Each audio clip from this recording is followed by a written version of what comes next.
Hello students, welcome to lecture number 18 of our unit 4 biomolecules. As we know that in last lecture we completed our topic is nucleic acid in a very deep manner. Now some questions may be asked, so it's a in-text NCERT in-text unsolved questions 14.6, 7 and 8. So first we focus on these questions and then we proceed towards to our next and last short notes about the hormones. So first they ask why cannot vitamin C be stored in our body.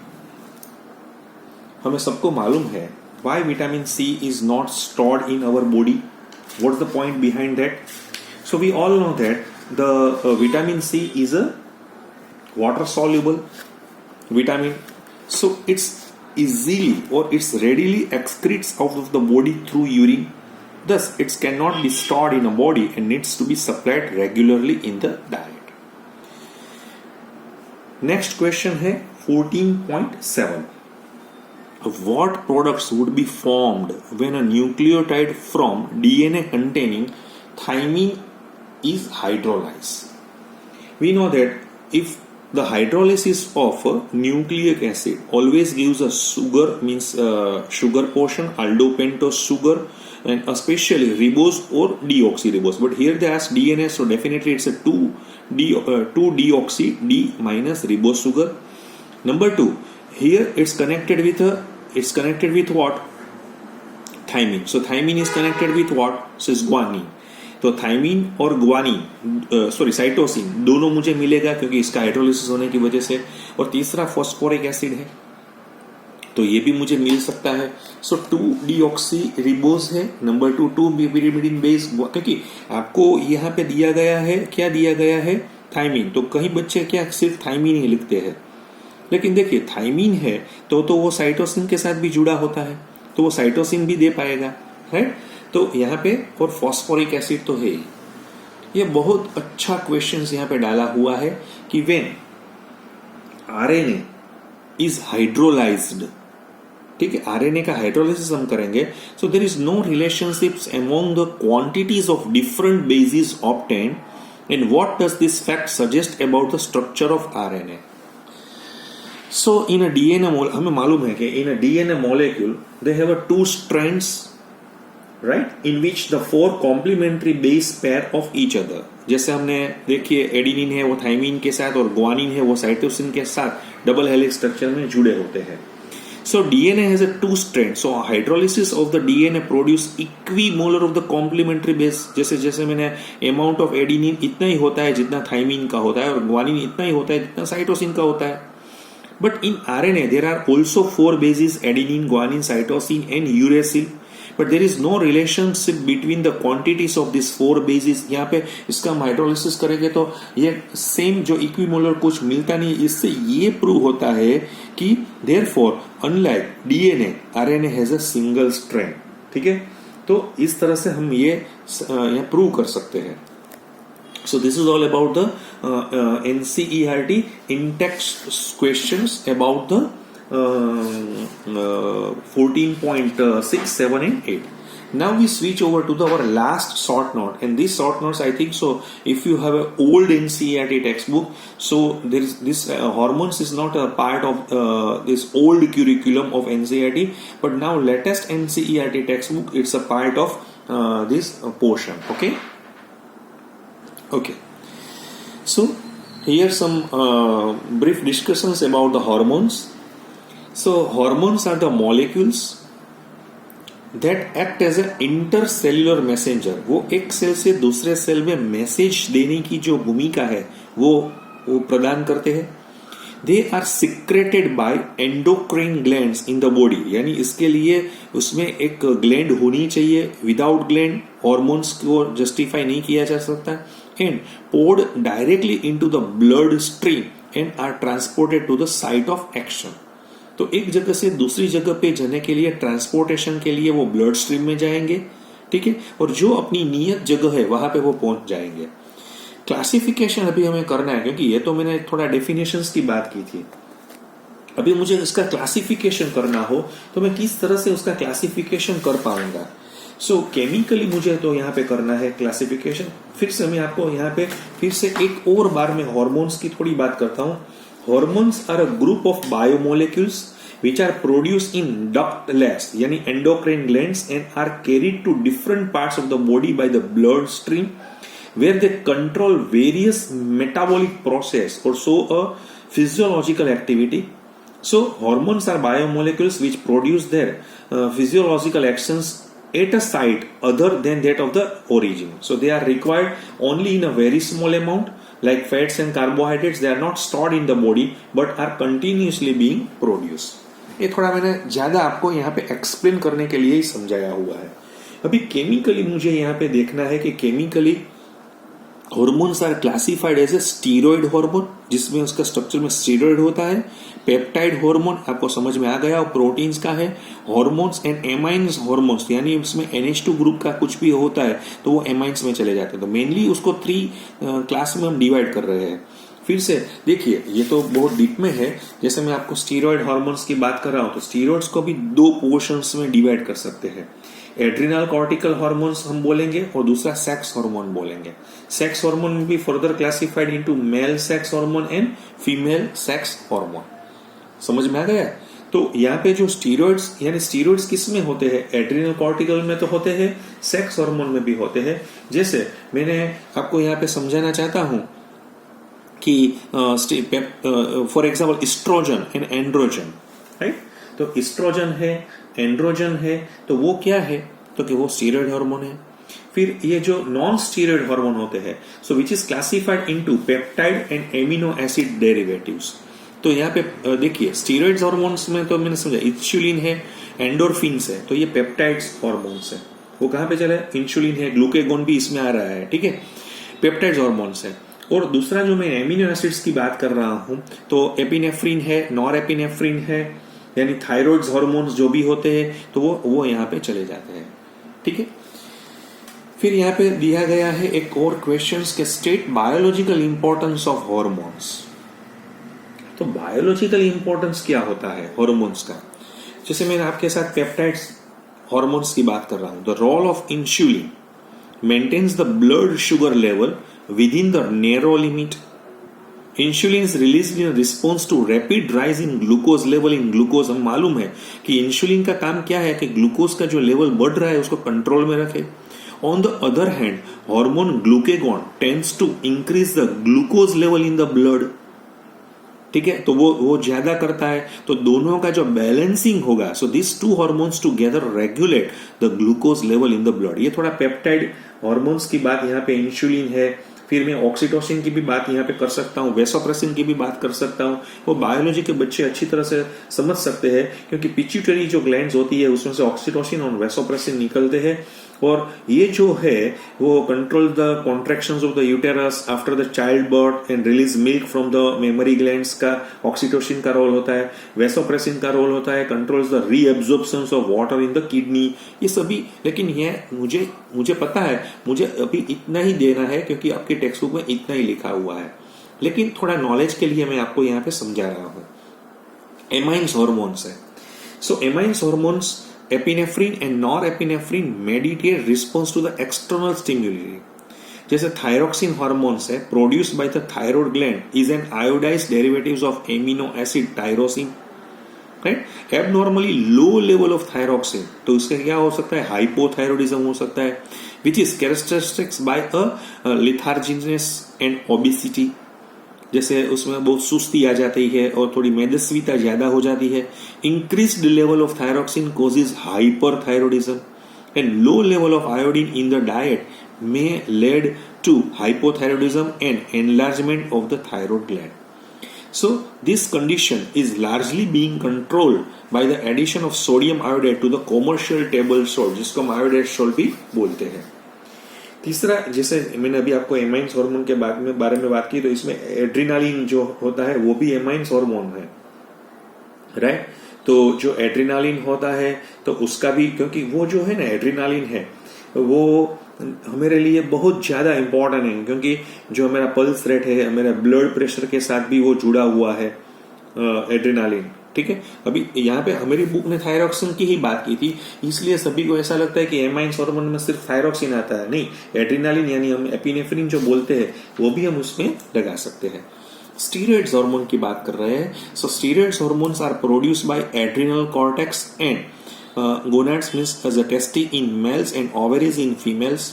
Hormone produced by adrenal cortex plays very important role in the function of the body.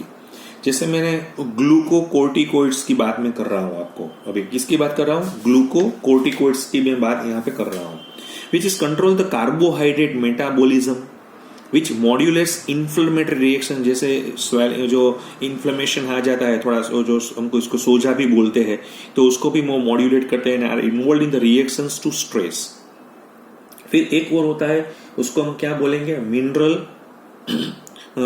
Corticoids बोलते हैं, which controls the level of excretions of water और salt by the kidney. समझ में आ रहा है आपको? Clear हो रहा है? एक जो है वो रेगुलेट कर रहा है metabolism of fats, proteins, carbohydrates को भी जो एड्रिनल कॉर्टेक्स होते हैं, और control the balance of water and minerals in the body. ठीक है। So if adrenal cortex does not function properly, then as a result may be Addison disease which is characterized by the hypoglycemia, weakness and increased susceptibility to stress, and the disease is fatal unless treated by a glucocorticoids and mineral corticoids. उसको हमें पूरा इसको control करना पड़ेगा। ये जो अभी बात की थी वो एड्रिनल कॉर्टेक्स के बारे में बात की थी। अभी जो सेक्स हार्मोन के बारे में भी हम यहाँ पे समझाना चाहते हैं, क्योंकि सभी में स्टीरॉइड स्ट्रक्चर्स होते हैं।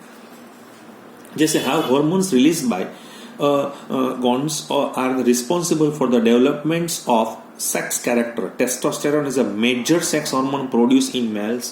हमें मालूम ही है टेस्टोस्टेरोन के बारे में। एंड्रोस्टेरोन भी होता है, ठीक है, फाइन।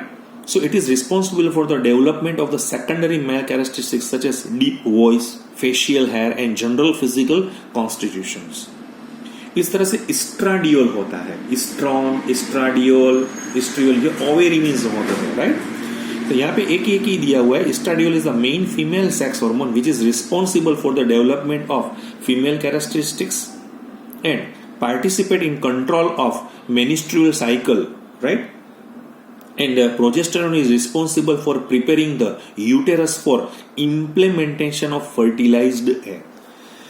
तो मैंने फिर से मैं यहाँ पे बात कर रहा हूं कि जो मेल है उसकी टेस्टिस में से जो एंड्रोजन्स, यानी इसमें एंड्रोस्टेरोन और टेस्टोस्टेरोन हम इसको होते हैं, वो कंट्रोल करते हैं, डेवलपमेंट करते हैं, normal functioning of the male sex organ during puberty, responsible for male characteristics. इस तरह से एस्ट्रोजन्स है, इसमें एस्ट्रॉन, एस्ट्राडियोल है, तो वो ओवेरीज में सीक्रेट होते हैं। इस तरह से एक और भी है जेस्ट्रोजन, जिसको हम प्रोजेस्टेरोन बोलते हैं, वो कॉर्पस लैक्टम में से होता है, और जो मैंने अभी आपको बात की थी कि वो controls the development and maintenance of the pregnancy. तो ये कुछ यहाँ पे हार्मोन्स की बात हमने यहाँ पे समझाई है। सो इस तरह से ये जो रिलेशन था हमारा बायोमोलेक्यूल्स, इसका जो थियोरेटिकल पोर्शन है वो बहुत बढ़िया तरीके से हमने यहाँ पे कंप्लीट किया हुआ है, ठीक है। और इसके जो इंटेक्स्ट क्वेश्चन है वो भी हमने कंप्लीट कर दिए है। Now we proceed toward to और move toward to the NCERT exercise. So now we starts with a textual exercise. Question number 1, what are monosaccharides? So यहां पे दिया गया है कि दीज आर द पॉलीहाइड्रोक्सीएल्डिहाइड्स और ketones that can't to further hydrolyse to a simpler units of carbohydrates. जैसे मैंने आपको बताया था कि monosaccharides are the carbohydrates which can not be hydrolysed to smaller molecules, right. So for example glucose है, fructose है, mannose है, galactose है, etcetera are the monosaccharides and they have a general formula CnH2nOn भी लिख सकते हैं, और कई बार CH2O और होल ब्रैकेट के बाद N भी लिख सकते हैं, where N is equal to 3 to 7 होते हैं। And the total 20 monosaccharides are known to exist in nature. What are reducing sugar? हमें मालूम है the carbohydrate that reduce Tollens reagent, हमें Tollens reagent and Fehling reagents are referred as a reducing sugar. मैं फिर से आपको समझा रहा हूँ। Carbohydrates which reduce Fehling solution. Fehling solution में क्या होता है? Which is converted to the red precipitates of Cu2O or Tollens reagent to shining metallic silver are called as a reducing sugar. तो हमें मालूम है all monosaccharides and disaccharides such as lactose and maltose are the reducing sugars. तीसरा मुझे यहाँ पे दिया गया है right two main function of carbohydrates in plants. So हमें मालूम है कि two main function of carbohydrates, तो एक तो है structural material for plant cells का, the polysaccharide cellulose act as a chief structural material of the plant cell walls, ठीक है। और दूसरा है रिजर्व फूड मटेरियल के लिए इसका वर्क बहुत ज्यादा होता है। So starch is a major food reserve material in the plants. तो हमें ये दोनों पॉइंट्स है यहाँ पे हमें दिखाने चाहिए। फोर्थ यहाँ पे दिया गया है कि classify the following into monosaccharides and disaccharides. आपको मालूम होना चाहिए ये जो रिबोज होता है तो मोनोसेकेराइड है, ये भी मोनोसेकेराइड है। माल्टोज है वो ग्लूकोज का डाइसेकेराइड है। गैलेक्टोज है देखिए वो मोनोसेकेराइड है। फ्रुक्टोज भी मोनोसेकेराइड है, बट लैक्टोज है वो ग्लूकोज और गैलेक्टोज के से बना हुआ डाइसेकेराइड है। तो इस तरह से हम यहाँ पे उसको क्लासिफाई कर सकते हैं। फिर यहाँ पे एक और दिया गया है 5th नंबर का कि what do you understand by term glycosidic linkage. हमें मालूम है द ऑक्साइड लिंकेज, अभी कई बार हम इसको इथरल लिंकेज भी बोलते हैं, between two monosaccharide unit in disaccharide और polysaccharide is called as glycosidic linkage and this oxide linkage is form by the loss of water molecule. जैसे यहाँ पे एक माल्टोज का एग्जांपल्स दिया हुआ है। सो अल्फा डी ग्लूकोज और अल्फा डी ग्लूकोज में से वाटर का मॉलिक्यूल्स यहाँ पे निकल गया है। तो ये जो आप देख रहे हैं, ये जो मैं आपको यहाँ पे दिखा रहा हूं, देखिए ये जो है वो क्या है, ग्लाइकोसिडिक लिंकेज यहाँ पे दिया गया है। तो इसको हम क्या बोलेंगे, ग्लाइकोसिडिक लिंकेज बोलेंगे। क्लियर? ये बहुत बढ़िया क्वेश्चन है हमारा। Question number 6, what is glycogen and how it is different from starch. देखिए the glycogen is known as a reserve carbohydrate and sometimes it's called as an animal starch because its structure is similar to the amylopectin, rather it's more branched. So it is present in liver, muscle and brain, and when the body needs glucose enzymes break to glycogen and down to glucose. दूसरा starch है वो polysaccharide से बना हुआ है। मैंने आपको उस टाइम भी समझाया। मैंने क्या समझाया था, स्टार्च है ना वो एक सिंगल कंपाउंड नहीं है, but it's a mixture of 2 components. Water soluble component which is called as an amylose, तो उसका परसेंटेज 15 to 20% होता है। और दूसरा है water insoluble component called as an amylopectin. We know that amylose है वो लीनियर पॉलीमर है अल्फा डी ग्लूकोज का, but both glycogen as well as amylopectin are the branched polymer. दूसरा जो उसके अल्फा डी ग्लूकोज के, लेकिन ग्लाइकोजन में क्या है, मोर हाईली ब्रांच देन एमाइलोपेक्टिन। मैंने आपको समझाया था उस दिन भी कि 25 यूनिट्स 20 to 25 ग्लूकोज यूनिट्स के बाद में उसकी ब्रांच बनती है एमाइलोपेक्टिन में, while in glycogen they having a 10 to 14 glucose unit के बाद ही होने की वजह से वो थोड़ा ज्यादा क्या हो जाता है, ज्यादा ब्रांच में चला जाता है। Okay fine. मैं यहाँ पे जो डिस्कस कर रहा हूं मैं 2 तरह से, आपको जो एक बुक्स की वजह से भी देखा और एक मैं अपना भी थोड़ा नॉलेज है उसमें डाल रहा हूं।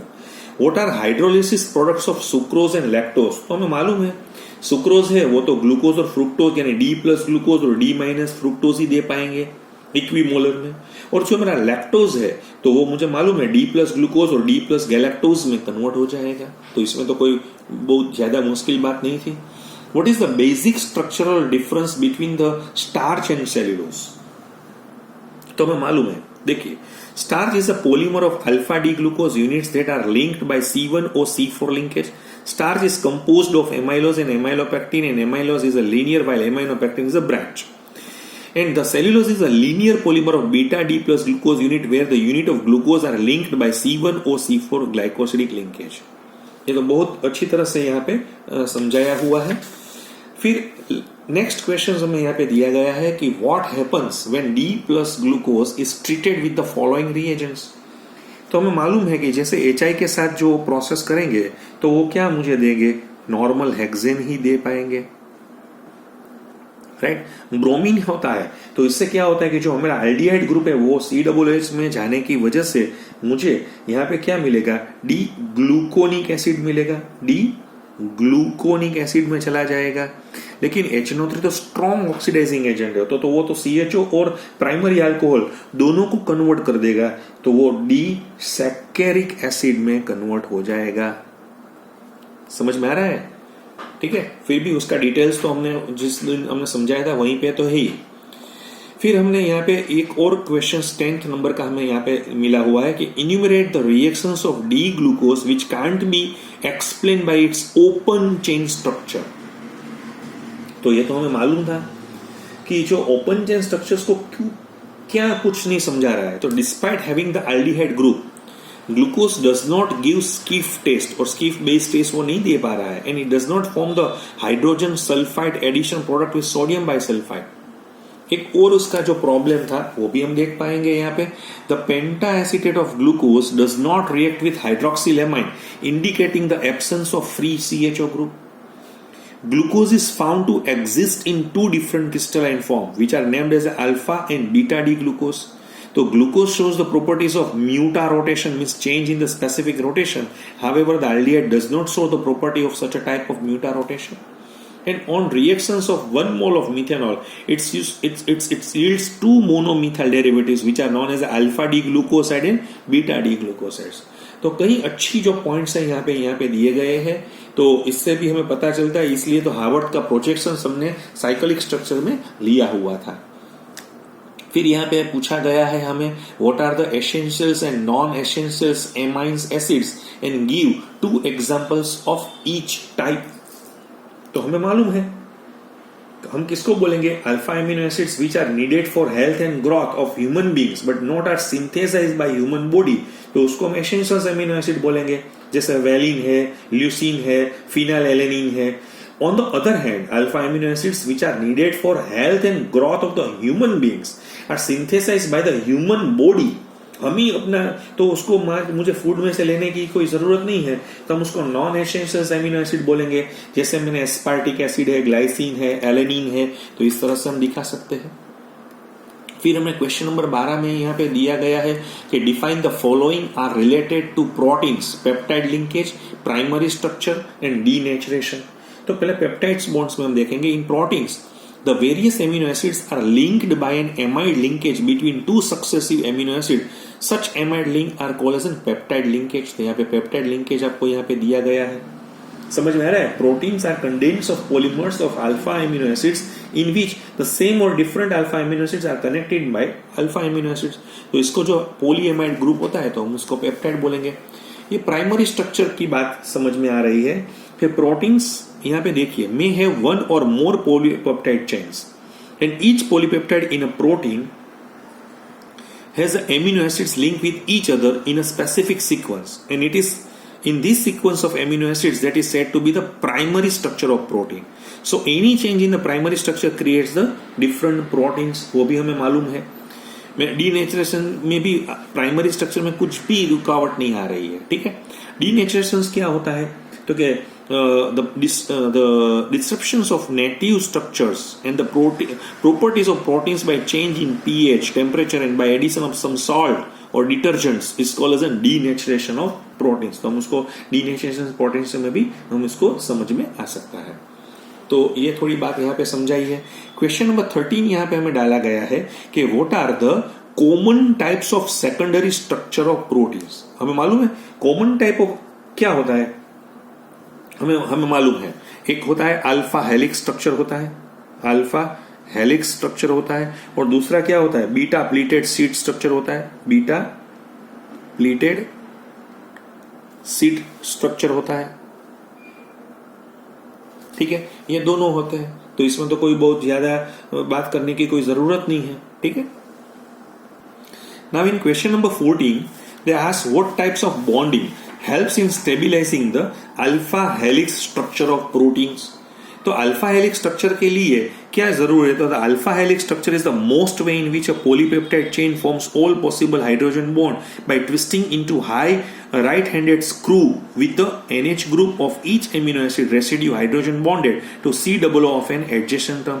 तो दूसरा का C बॉन्ड हो और इस साइड का NH है, तो दोनों के बीच में जो हाइड्रोजन बॉन्ड बना के वो स्टेबिलाईज कर सकते हैं, ठीक है। फिर यहाँ पे दिया गया है differentiate between globular and fibrous proteins. तो मैं आपको यहाँ पे दिखाना चाहता हूं कि ग्लोब्यूलर प्रोटीन्स है ऑलमोस्ट स्फीयरोइडल शेप होता है due to folding of the polypeptide chain.